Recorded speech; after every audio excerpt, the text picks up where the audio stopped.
그러므로 여러분은 모든 악과 거짓을 버리십시오. 위선자가 되지 말고 시기하며 험담하는 자가 되지 마십시오. 여러분의 삶 가운데서 이 모든 것을 없애십시오. 갓난아기가 젖을 찾듯이 순결한 말씀을 사모하십시오. 그러면 여러분의 믿음이 자라나고 구원을 받게 될 것입니다. 여러분은 이미 주님의 선하심을 맛보아 알고 있지 않습니까? 우리 주 예수님은 산돌이십니다. 세상 사람들은 이 돌을 버렸지만 그분은 하나님께서 선택하신 머릿돌이십니다. 하나님께서는 그 누구보다도 귀한 존재로 그분을 택하셨습니다. 그러므로 그분께로 오십시오. 여러분도 산돌처럼 거룩한 성전을 짓는 데 사용되시기 바랍니다. 그리고 하나님께 영적인 희생 제사를 올려드리는 거룩한 제사장이 되시기 바랍니다. 하나님께서는 예수 그리스도를 통하여 그 희생 제사를 받으실 것입니다. 성경에 이와 같은 말씀이 있습니다. 내가 시온에 주춧돌을 놓고 이 보배로운 돌 위에 모든 것을 세울 것이다. 누구든지 주님을 의지하는 자는 결코 실망하지 않을 것이다. 믿는 자들에게 이 돌은 너무나 귀중한 것이지만 믿지 않는 자들에게는 쓸모없는 돌에 불과합니다. 이것은 건축자들이 쓸모없어 버린 돌이 그 집 모퉁이의 머릿돌이 되었다네 라는 말씀과 걸려 넘어지게 하는 돌과 바위가 되었다 라는 말씀과 같습니다. 그들은 하나님의 말씀에 순종하지 않기 때문에 넘어집니다. 바로 이것이 그들을 향한 하나님의 계획이기도 합니다. 우리는 베드로 전서 말씀을 나누고 있습니다. 그리고 베드로 전서가 앞으로 다가올 큰 고난을 앞두고 사도 베드로가 그리스도인들에게 참 소망이 무엇인지, 산 소망이 무엇인지, 그리고 우리가 고난을 어떻게 마주 대하며 고난을 뚫고 지나가 승리할 수 있을 것인가에 대한 위로의 말씀이기도 하고, 또 하나님의 사람으로 굳게 서기 위해서 우리에게 필요한 것이 뭔가를 적어놓은 그런 말씀이기도 한데, 이제 그 말씀을 저희가 함께 나누고 있는 중이고요. 오늘은 그 중에서 베드로전서 2장 1절부터 8절까지 말씀을 가지고 나누어 보려고 합니다. 고난이 없는 사람은 아무도 없을 겁니다. 그런데 맞이하는 고난은 참 다양하게 다가옵니다. 그것이 육체적인 큰 병이라는 어려움으로 올 수도 있고, 또는 관계적인 깨어짐으로 오기도 하고, 또는 경제적인 위기가 오기도 합니다. 이런 어려움들이 우리에게 다가오면은 1차적으로는 눈에 보이는 여러 어려움들로 나타나게 됩니다만은, 그러나 곧 보다 근본적인 문제에 직면하게 됩니다. 예를 들면 어떤 가정에 큰 경제적인 어려움이 왔다고 하면 생각해 보십시오. 그럼 1차적으로 어떤 문제가 생기냐 하면은 당장 삶의 여러 측면에서 결핍이 오고 빈곤이 오게 될 겁니다. 근데 거기서 끝나자고는 진짜 문제는 이제 그 뒤에 일어나기 시작하죠. 그런 결핍과 빈곤의 과정을 지나가면서 그동안 드러나지 않았던 내면에 있는 어떤 문제들이 이제 밖으로 드러나기 시작합니다.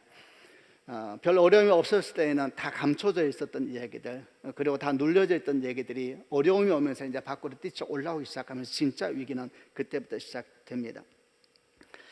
재정적인 어려움만이 아닙니다. 관계적으로도 그러하고 병도 마찬가지입니다. 가정에 누가 큰 병이 걸리게 되면은 갑자기 수면 아래 감춰져 있던 모든 가족들이 관계의 어떠함이 막 수면 위로 치고 올라오기 시작합니다.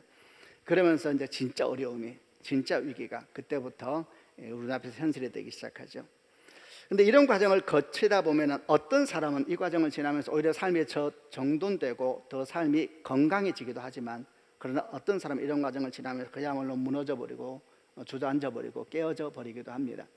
이런 걸 보면서 우리는 뭘 느끼게 되냐 하면은, 고난을 맞이할 때 그 고난이 정말 은혜의 천사가 될 수 있을 것인가, 아니면 반대로 그저 그 고난이라는 것이 아픔과 깨어짐과 상처의 기억으로 남고 끝날 것인가, 이를 결정하는 데 있어서 사실 중요한 것이 우리 속 사람이 어떠함이겠구나라는 걸 알게 됩니다.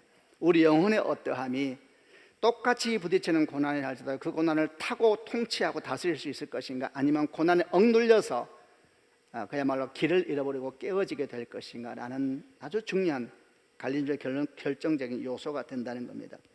그래서 같은 고난을 맞이해도 내면이 강건한 사람이 있습니다. 영혼이 강건한 사람이 있습니다. 그런 사람들은 그 고난을 축복의 기회로 만들 수가 있습니다. 나는 우리 모든 성도들이 그런 성도가 되기를 주님의 이름으로 축원합니다. 오늘 말씀은 바로 이제 여기서부터 시작을 합니다. 어떻게 하면 속 사람을 강건하게 할 수 있을까? 우리 영혼을 강건하게 할 수 있을까? 이런 질문을 가지고 그리스도 안에서 성장하라는 제목으로 이제 오늘 본문을 쭉 나누어 보겠습니다. 먼저 1절부터 3절까지를 보겠는데요, 개역 개정으로 보겠습니다. 제가 먼저 1절 읽겠습니다. 그러므로 모든 악독과 모든 기만과 외식과 시기와 모든 비방하는 말을 버리고 2절 갓난아기들 같이 순전하고 신령한 젖을 사모하라. 이는 그로 말미암아 너희로 구원에 이르도록 자라게 하려 함이라. 너희가 주의 인자하심을 맛보았으면 그리하라. 첫 번째는 말씀 안에서 성장하라라는 것입니다. 말씀 안에서 속 사람을 강건하여 지게 하라라는 말씀입니다. 지금 사도 베드로가 하나님의 말씀을 설명하시면서 순전하고 신령한 젖이다 이렇게 비유를 하셨습니다. 여러분, 젖이 뭡니까? 어린아이가 성장할 때 반드시 먹어야 되는 것이죠. 특별히 그 어린아이가 갓 태어난 아기라면 이 젖이라는 것은 그 아이의 생명 줄일 것입니다. 오늘날은 분유가 워낙 발달돼 가지고 분유가 모유가 없어도 되지 않냐 이렇게 생각할지 몰라도 이런 말씀을 적을 당시에는 정말 어머니 젖만이 갓 태어난 아이의 생명줄이었습니다. 그 젖은 먹으로 말미암아 그 아이의 생명을 유지할 뿐만 아니라 그 아이가 건강하게 자랄 수 있는 기본적인 체력을 만들어주는, 그야말로 그가 평생 먹을 그 어떤 영양보다 중요한 것, 그게 이제 어머니의 젖이었습니다. 그 비유를 하나님의 말씀이 하고 있는 것입니다. 우선 이 말씀 묵상하기 전에 이런 생각해 봤습니다. 베드로가 하나님을 믿는 사람을 갓난 아기와 같다 이렇게 비유하고 있는데 여러분은 어떠세요? 여러분은 여러분의 영적 상태가 어떤 상태인 것 같으세요? 히브리서 5장에 이런 말씀이 있습니다. 5장 12절부터 14절 개역개정을 보겠는데요, 제가 12절 읽어보겠습니다. 때가 오래되었으므로 너희가 마땅히 선생이 되었을 터인데 너희가 다시 하나님의 말씀의 초보에 대하여 누구에게서 가르침을 받아야 할 처지이니 단단한 음식은 못 먹고 젖이나 먹어야 할 자가 되었도다. 13절 이는 젖을 먹는 자마다 어린아이니 의의 말씀을 경험하지 못한 자요. 계속 읽겠습니다. 단단한 음식은 장성한 자의 것이니 그들은 지각을 사용함으로 연단을 받아 선악을 분별하는 자들이니라. 그리스도인은 젖을 먹는 영적인 어린아이의 상태를 지나서 단단한 음식을 먹을 수 있는 영적 어른이 돼야 한다 이렇게 이제 설명하고 있는데, 이제 여러분 상태는 어떠신가라고 여쭤보았습니다. 여러분의 지금 상태는 갓난아기와 같은 상태인지 아니면은 그래도 좀 성장해서 나름대로 좀 내가 컸지라고 생각하는 영적인 청소년기라 그럴까요? 그 정도의 상태인지, 아니면은 단단한 음식도 넉넉하게 잘 먹을 수 있는 영적 어른이 되어 있는지, 어떤 상태이신 것 같습니까? 저는 이런 상태를 좀 묵상하면서 여러분이 어떤 상태에 이르든 간에 기억하길 원하는 두 가지가 있습니다. 첫 번째는 우리에게는 항상 갓난아기 같은 순전함과 아름다움이 있어야 된다는 것입니다. 아멘이죠. 여러분, 그렇죠? 살다 보면요, 아무리 대단한 사람이라도 어린아이의 아름다움과 순전함은 정말 비교할 수가 없어요. 저는 우리 모든 교회 성도들 내면 깊은 곳에 그런 어린아이 같은 순전함과 아름다움이 있기를 주님의 이름으로 축원합니다. 동시에 두 번째, 그러면서 우리는 날마다 성장을 꿈꿔야 됩니다. 항상 건강하게 성장하고 단단한 음식을 먹을 수 있는 건강한 그리고 균형 있는 성장 있는 성도가 되기를 또 주님의 이름으로 축원합니다. 근데 이런 과정에 있어서 아주 결정적으로 중요한 것이 하나님의 말씀이라는 것입니다. 이를 좀 더 묵상을 해보겠습니다. 우선 하나님께 말씀이 우리를 영적으로 성장하게 하는 결정적인 영양분이다 그랬는데 1절은 이와 반대된 얘기를 먼저 시작합니다. 1절 말씀을 제가 한 번 더 읽어볼게요. 그러므로 모든 악독과 모든 기만과 외식과 시기와 모든 비방하는 말을 버리고, 그리고 2절 갓난 아기들 같이 순전하고 신령한 젖을 사모하라. 1절과 2절이 대조되면서 기록되어 있습니다. 순전하고 신령한 젖은 우리를 하나님 앞에서 건강하게 성장시키는 영양분이라면 1절에 있는 모든 악독, 모든 기만, 외식, 시기, 모든 비방하는 말은 반대로 우리 영혼을 메마르게 만들고 우리 영혼을 주저앉게 만들고 영혼을 쇠퇴하게 만드는 그런 영향력이라는 걸 보여주지요. 모든 악독이나 모든 기만, 외식, 시기, 비방하는 말 이러니까 굉장히 종교적인 표현처럼 들립니다만 그렇지 않지요. 악독이라는 것은 악한 생각 그리고 악한 뜻, 기만이라는 것은 거짓말하기 좋아하고 속이기 좋아하는 마음들, 외식은 겉과 속이 다른 사람들, 시기하고 비방하는 말은 다른 사람 잘 되는 거 못 견뎌하고 질투하고 정당하지 않게 비난하고 좋은 것을 보려고 하기보다는 어찌하는지 안 좋은 걸 봐서 공격하려고 하는 이런 것들이 다 시기하고 비방하는 마음들이잖아요. 여러분, 이것뿐이겠습니까? 사실 1절은 예를 든 것이죠. 이런 모든 특징이 뭐냐면 사람 안에 있는 것입니다. 동시에 세상이 우리에게 가르쳐주는 처세술 아닌가요? 그렇게 살아야 되잖아요. 세상에서는 근데 그런 모든 것들이 결코 우리 영혼을 살찌우지 못하게 하고 우리 영혼을 빈곤하게 만들고 우리 영혼을 병들게 한다는 것을 기억하셔야 됩니다. 그러면 결국 어떤 문제가 생기게 되느냐? 평소에는 뭐 대단해 보이죠, 그러나 정말 삶이 위기가 왔을 때는, 그리고 그 위기로 말미암아 근본 문제가 밑에서부터 치고 올라올 때는 그 사람은 감당을 못합니다. 다 깨어지죠. 다 무너지고 마는 겁니다. 저는 다시 축복합니다. 우리 성도 여러분 속 사람이 병들고 상하고 메마르지 않고 강건하고 충만하고 풍성한 속 사람이 되기를 바랍니다. 그를 위하여 필요한 게 뭡니까? 순전하고 신령한 젖입니다. 순전하고 신령한 젖이 뭘까? 우선 순전하다는 말은 다른 것이 포함되어 있지 않은 상태를 이야기하죠. 여러분 순전한 젖은 맛있을까요? 맛이 없을까요? 딱 지금 느낌이 어떠세요? 플레인 요거트 먹어봤어요? 전 요거트 좋아해요. 저는 요거트를 먹으면 저녁에 그걸 딱 먹으면 이렇게 하루가 끝났구나 이런 생각이 달달하니 좋아요. 그러나 플레인 요거트 먹을 때는 항상 생각하죠. 꿀이 더해져야 하리라. 여러분 순전한 젖은 맛없습니다. 말씀은 맛없습니다. 오해하시면 안 돼요. 어떻게 말씀이 맛있겠습니까? 우리 인생을 거칠게 치고 들어오는데 말씀이, 여러분 말씀이 따뜻한 것 같지요? 물론 따뜻하죠. 때로나 그러나 아주 거칠고 우리 인생을 그냥 스톱시켜 버리잖아요. 뒤집어 엎으면서 거슬러 올라가라 그러잖아요. 우리가 꿈꿨던 것들이 다 무의미하다고 말해버리면서 다가올 때에 그 말씀은 여러분 강한 힘입니다. 말씀은 맛없습니다. 어떻게 말씀이 맛있습니까? 말씀은 맛없어요. 말씀은 굉장히 불편한 것이고 말씀은 언짢은 것이고 할 수만 있다면 피해가고 싶은 것이 말씀인데 어떻게 말씀이 맛있겠습니까? 그런데 성경을 보면 다윗이 말씀이 송이꿀보다 더 달대요. 이거 도대체 어떻게 이해를 해야 되겠습니까? 시편 19편 7절부터 10절에 있는 다윗의 고백을 한번 읽어보려고 하는데 이것도 개역개정으로 한번 보겠습니다. 제가 7절 읽겠습니다. 여호와의 율법은 완전하여 영혼을 소성시키며 여호와의 증거는 확실하여 우둔한 자를 지혜롭게 하며 8절 여호와의 교훈은 정직하여 마음을 기쁘게 하고 여호와의 계명은 순결하여 눈을 밝게 하시도다.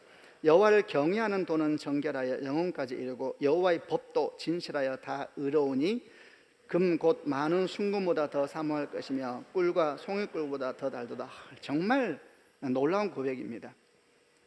어떻게 이렇게 말씀할 수 있나요? 아까 얘기했지만 말씀은 그렇지 않다고요. 말씀은 인생을 뒤집어 버린다고요. 근데 어떻게 다윗은 이렇게 표현할 수가 있을까? 말씀은 순금보다 더 사모할 것이고 꿀과 송이꿀보다 더 달도다. 여러분 송이꿀이 뭔지 아세요? 저는 옛날에 송이꿀이 송이버섯하고 만나서 되는 줄 알았어요.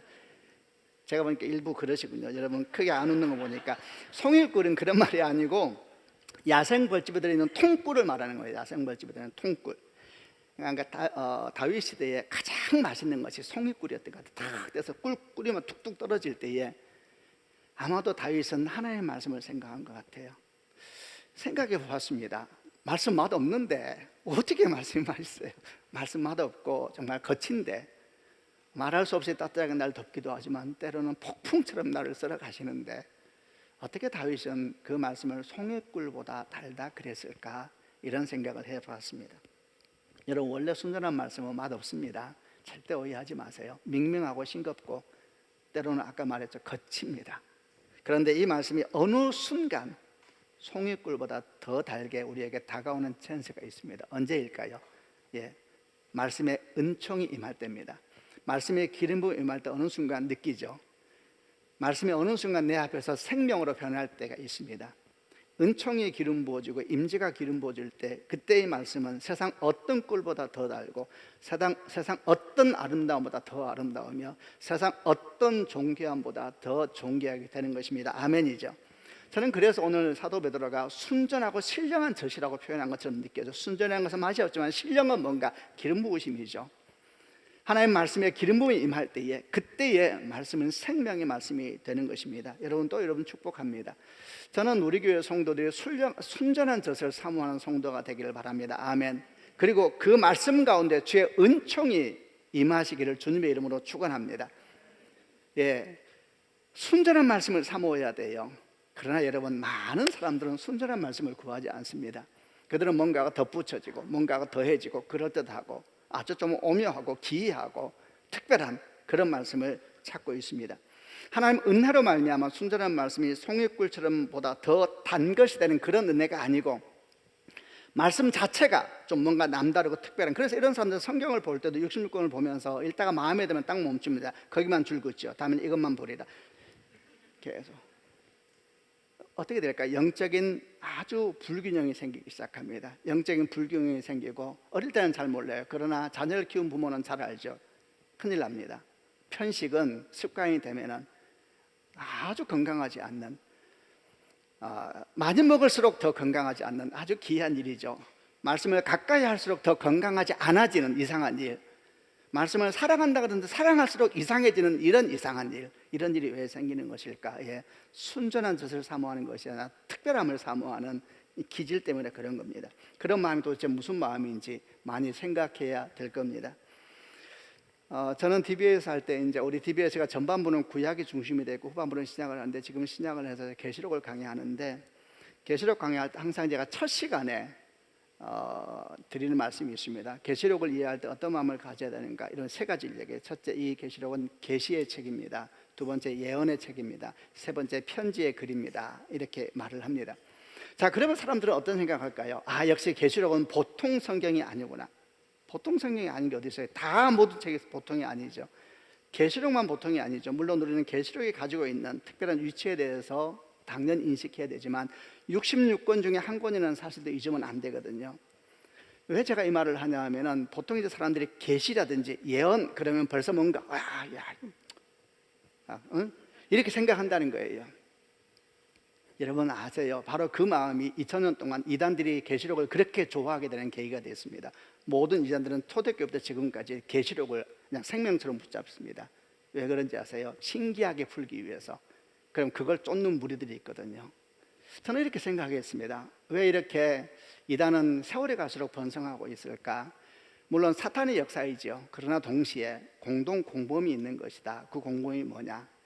특이한 걸 찾는 사람들, 기이한 말씀을 찾는 사람들. 그래서 2000년 동안 항상 이단들은 기이하게 해석하기 위해서 노력해왔고, 그리고 설명하면서 그걸 모르고 있는 사람들에 대해서, 모르죠. 자기들이 어떻게 받았으니까, 받았다 그러니까, 그런 말하기를 계시를 못 받았다 이렇게 말을 해요. 아주 잘못된 말이죠. 계시가 뭡니까? 계시란 말은 특별한 말이 아니거든요. 계시라는 것은 감춰진 것을 보여준다는 뜻인데, 계시는 기독교에서 아주 일상적인 언어입니다. 왜냐하면 기독교 자체가 계시의 종교거든요. 우리는 하나님을 알 수가 없었잖아요. 그분이 왔잖아요. 안 그러셨어요? 하나님이 아브라함 찾아갔습니다. 그리고 당신을 소개하십니다. 하나님이 야곱 찾아가서 당신을 소개하셨습니다. 나는 네 아버지 아브라함의 하나님이다. 이삭의 하나님이다. 당신을 소개하세요. 하나님이 모세를 찾아갔습니다. 모세는 아무 힘이 없이 짐승 데리고 광야를 돌고 있었잖아요. 불타는 떨기 가운데 찾아가셨습니다. 나는 아브라함의 하나님, 당신을 소개하세요. 당신의 눈물을 가르쳐주고 아픔을, 이게 계시예요. 계시. 기독교 자체가 계시의 종교입니다. 아멘이죠. 이 시간도 여러분 계시의 시간입니다. 그러니까 이상하게 느껴지나요? 아니에요. 제가 여러분이 지금 말씀을 전하고 있지만, 저는 신학을 배우는 사람이죠. 그래서 전하는 건가요? 제가 전하는 어떤 지적인 것들이 우리 영혼을 바꾸나요? 아니죠. 우리는 믿는 것이 있죠. 우리 사이에 성령이 계십니다. 아멘이죠. 우리 안에 계신 성령 하나님, 우리 사이에 계신 성령 하나님. 저는 유튜브로 줌으로 강의할 때도 믿어요. 우리 사이에 계신 성령님께서 지금 우리 사이에서 운행하고 계실 것이라고. 그래서 나는 그저 내가 배운 것을 전하지만 성령께서 그 말씀에 기름을 부으셔서 우리 가운데 역사하실 것이라고. 아멘이죠. 계시 시간인 거예요. 계시 시간. 어떤 언어 속에 속지 말고. 예언도 마찬가지입니다. 예언 그러면 사람들은 어떻게 생각하냐 하면 자꾸 미래의 일을 이야기하는 걸 생각해요. 왜 그렇게 착각할까요? 아닙니다. 예언이라는 말은 하나님의 말씀을 받아서 전한다는 것에 초점이 있습니다. 그 말씀에는 과거에 대한 말씀도 있고, 현재에 대한 말씀도 있고, 미래에 대한 말씀도 있고. 미래에 대한 말씀이 있네요. 그럼 비슷한 거 아니에요? 완전히 다릅니다. 그 말씀이 하나님 말씀이라는 걸 초점을 맞추는 사람은 말씀을 읽을 때 주의 뜻을 향해서 계속 중복합니다. 근데 계시록을 공부할 때 미래에 대한 말씀이다, 여기에 초점을 맞추면 자꾸 종말 계산합니다. 종말 날짜 계산하고, 종말 사건 계산하고, 나중에 되면 하나님은 없습니다. 아주 비슷한 형상들이죠. 사도 베드로는 말합니다. 순전한 젖을 사모하라. 순전한 젖을 사모하라. 그리고 주의 은총을 기다리라. 말씀과 함께 씨름하는 것입니다. 여러분 다시 한번 주님의 이름으로 축복합니다. 순전한 젖을 사모하십시오. 아멘. 그리고 그 말씀을 붙잡고 씨름하시기를 바랍니다. 씨름하실 때에 말씀이 뿌리 내리면서 견고하게 서게 될 줄로 믿습니다. 아멘이죠. 씨름한다는 게 뭡니까? 말씀을 따라 살려고 하는 거잖아요. 이 말씀이 무슨 뜻일까 물을 뿐만 아니라 말씀을 따라 살려고 하는 몸부림 속에서 뭐가 내려오잖아요. 뿌리가 내리기 시작하고, 그리고 어느 순간 우리도 모르는 사이에 우리는 사실 영적으로 견고한, 우리도 모르는 사이에 속 사람이 강건하여지는 사람이 돼가는 거잖아요. 그리고 어느 순간 위기가 올 때 우리는 통치하고 다스리게 됩니다. 통치하고 다스리게, 내가 어떻게 이런 사람이 될 수 있었을까? 맞습니다. 그런 시간이 옵니다. 여러분, 다시 축복합니다. 순전한 말씀으로 또 신령한 말씀으로 속 사람을 강건하게 하는 축복이 있기를 바랍니다. 두 번째는 어떻게 하면 우리 속 사람이 강건해질 수 있을까? 두 번째는 산돌이신 예수와 연결되어서 거룩한 성전으로 세워져 가야 한다라는 것입니다. 두 번째는 공동체에 대한 이야기입니다. 4절부터 6절까지를 한번 읽어보겠습니다. 제가 4절 읽겠습니다. 우리 주 예수님은 산돌이십니다. 세상 사람들은 이 돌을 버렸지만 그분은 하나님께서 선택하신 머릿돌이십니다. 하나님께서는 그 누구보다도 귀한 존재로 그분을 택하셨습니다. 그러므로 그분께로 오십시오. 5절, 여러분도 산돌처럼 거룩한 성전을 짓는 데 사용되시기 바랍니다. 그리고 하나님께 영적인 희생제단을 올려드리는 거룩한 제사장이 되시기 바랍니다. 하나님께서는 예수 그리스도를 통하여 그 희생 제사를 받으실 것입니다. 6절 읽겠습니다. 성경에 이와 같은 말씀이 있습니다. 내가 시온에 주춧돌을 놓고 이 보배로운 돌 위에 모든 것을 세울 것이다. 누구든지 주님을 의지하는 자는 결코 실망하지 않을 것이다. 우리는 하나님의 성전이며 동시에 하나님의 성전을 이루어가는 지체들입니다. 이 두 가지를 다 기억해야 됩니다. 우리는 개개인이 주 앞에 서는 하나님의 성전이지만 동시에 함께 하나님의 성전, 교회를 이루어가도록 부름받은 지체들이라는 것입니다. 아멘이죠. 이것을 제대로 이해하고 특별히 건강한 공동체, 건강한 하나님 나라를 만들기 위하여서 성전을 이루어가는 과정이 속 사람의 강건함에 대단히 중요합니다. 여러분, 우리는 홀로 살도록 만들어지지 않았습니다. 우리는 함께 살도록 만들어졌습니다. 구원도 똑같습니다. 구원은 개인적이지만 그리스도인의 삶은 반드시 공동체적입니다. 가정이 그런 것이고 교회가 그런 것이죠. 그래서 이 가정과 교회를 어떻게 만들어 가느냐가 우리 영혼에 굉장히 중요합니다. 어떤 사람이 이렇게 생각할 수 있어요. 교회가 뭐 그렇다 하더라도 내가 혼자 잘하면 되지. 절대 그렇지 않습니다. 교회는 반드시 우리의 영혼에 결정적인 영향을 주게 되어 있습니다. 그렇게 되어 있습니다. 저는 성경을 보면서 항상 생각할 때마다 참 아름답다라고 생각도 하면서도 정말 가슴 아픈 한 사람을 봅니다. 그 사람은 요나단이라는 사람입니다. 요나단이 얼마나 아름다운 사람인가. 저는 정말 요나단을 정말 아름답다, 정말 제가 본 적은 없습니다만 정말 그렇게 생각합니다. 다윗의 소울메이트였죠. 정말 요나단은 다윗에게 하나님의 선물 같은 사람이었습니다. 원래 다윗은 성경을 보게 되면 자랄 때에 불우했거든요. 부모님의 사랑을 받지 못하고 형제들의 인정도 받지 못했던 참 이상한 일이에요. 하여튼 그렇게 자랐는데, 그런 다윗에게 때로는 친구처럼, 때로는 형처럼, 때로는 아버지처럼 옆에 있어줬던 사람이 요나단이었습니다. 여러분, 다윗과 요나단 나이 차이가 혹시 얼마나 되는지 대강 아세요? 최소한 30살입니다. 때로는 친구처럼, 때로는 형처럼, 때로는 아버지처럼 옆에 있었던 사람이 요나단이었습니다. 얼마나 아름답습니까? 요나단이 다윗을 처음 만났던 성경의 기록은 사무엘상 17장에 있는 골리앗과의 싸움이 있었던 엘라 골짜기였습니다.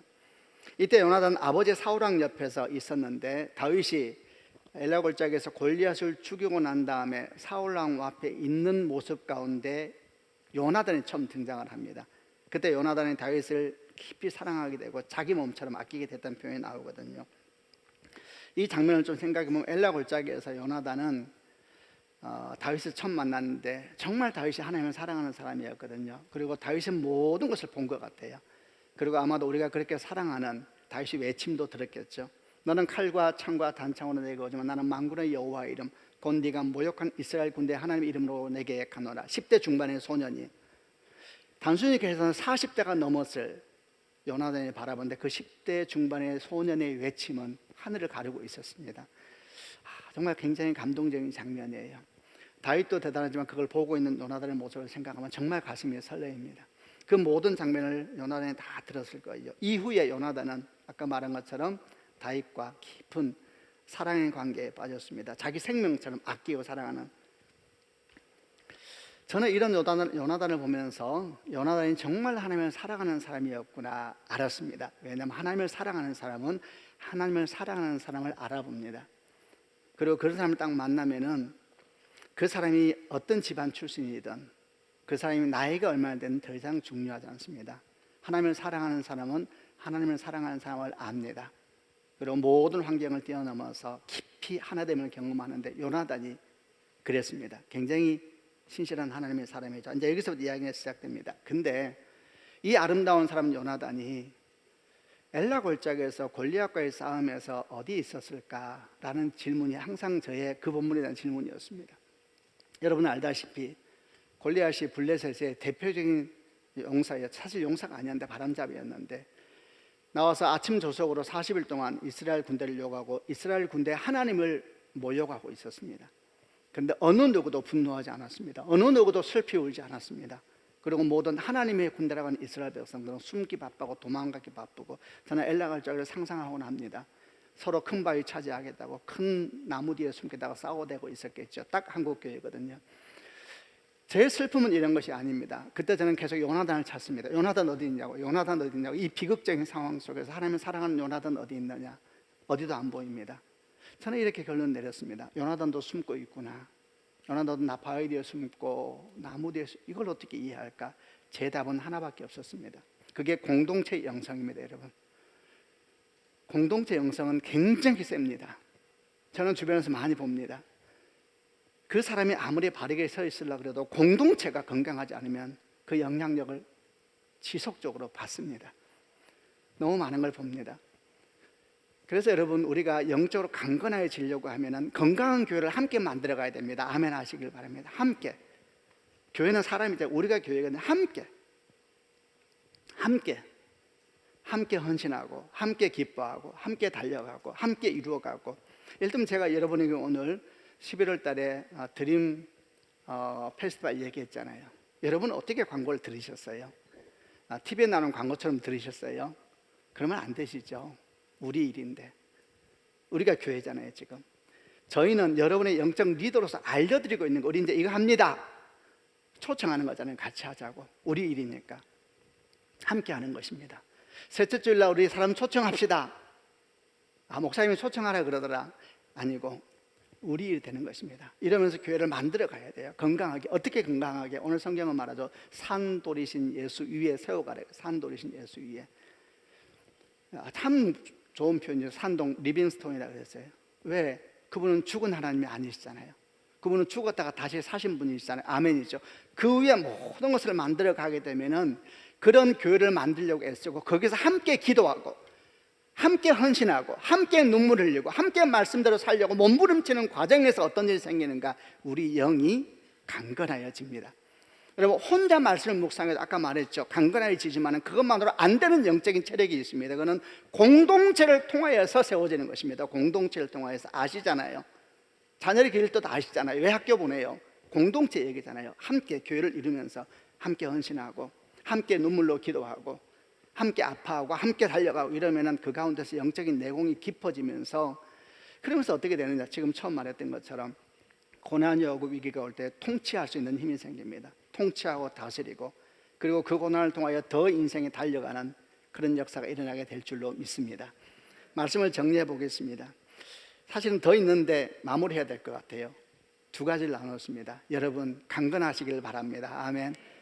부모님들 속사람이 건강하시길 바랍니다. 고난이 없는 사람은 없어요. 그러나 그 고난을 통치할 수 있는 엄마를 만난 자녀는 복된 것입니다. 아멘이죠. 그 고난을 통치할 수 있는 아빠를 만난 집안은 복된 것입니다. 파도가 밀려올 때 정신 못 차리고 다 죽게 만들고 자기도 죽고 다 주변 사람 다 죽게 만들고 이러면 되겠습니까? 강건하게 서서 통치하십시오. 다스리십시오. 그 파도를 타고 지나가서 하나님 나라를 보게 하십시오. 두 가지를 나눴습니다. 첫째, 순전하고 신령한 젖을 사모하시길 바랍니다. 아멘. 견고한 삶의. 두 번째, 공동체에서 함께 기도하면서 함께 울면서 체력을 만들어 가세요. 그렇게 만들어 가다 보면 여러분도 모르는 사이에 분명합니다. 어느 순간 여러분은 아주 강한 용사가 되게 될 겁니다. 아멘. 그때 우리는 이렇게 말할 수 있습니다. 저는 정말 제가 우리 아이들이 이렇게 말하는데 저는 이 말을 할 때마다 자랑스럽습니다. 너는 좋은 아빠 만나서 좋겠다. 정말 그렇게 생각하거든요. 너는 좋은 엄마 만나서 좋겠다. 여러분, 제가 그 정도는 바보는 아니에요. 제가 하나님을 믿거든요. 그리고 내 하나님을 내가 아이한테 말하거든요. 내 하나님, 너희 하나님. 얼마나 감사합니까? 그래서 용사답게 서가지고 어떤 바람이 불더라도 이깁시다. 그리고 정말 은총을 세대 가운데 흘러보내는 부모가 되고 그런 가정이 되기를 주님의 이름으로 축원합니다. 아멘. 깨어지지 맙시다. 부셔지지 맙시다. 보호하고 지키고 가정 보호하고 자녀 보호하고 인생 보호하고 교회 보호하고 그래서 주께 영광을 돌려드리는 성도가 되기를 다시 한번 주님의 이름으로 축원합니다. 아멘. 기도하십시다. 가슴 한번 더 손을 얹으시길 바랍니다. 오늘 말씀을 들으면서 여러분에게 주신 하나님의 말씀은 무엇이었습니까? 그 말씀을 지금 붙잡고 기도하십시다. 처음 나눴던 것처럼 누구나 파도를 맞이합니다. 그러나 그 파도를 능히 다스리고 통치하는 사람이 있는가 하면 부서지고 깨어지고 주저앉아 버린 사람도 있습니다. 그런 어미가 되면 되겠습니까? 그런 아비가 되면 되겠습니까? 우리에게 주신 말씀을 붙잡고 기도하시다. 하나님 아버지, 우리가 정말 주 앞에서 강건하게 되게 하여 주옵소서. 특별히 오늘 주신 말씀을 우리가 붙잡고 기도합니다. 이 말씀이 내게 생명의 말씀 되게 하여 주시고 이 말씀을 통하여서 내가 다시 한번 주 앞에 굳게 서게 하여 주옵소서. 어떤 말씀을 주셨든지 이 말씀이 내 심령 가운데 뿌려지는 생명의 말씀 되게 하여 주셔서 하나님 아버지, 주의 뜻이 이루어지는데 귀히 사용되는 말씀이요 그런 인생 되게 하여 주옵소서. 주신 말씀 붙잡고 함께 통성으로 하나님께 기도하겠습니다.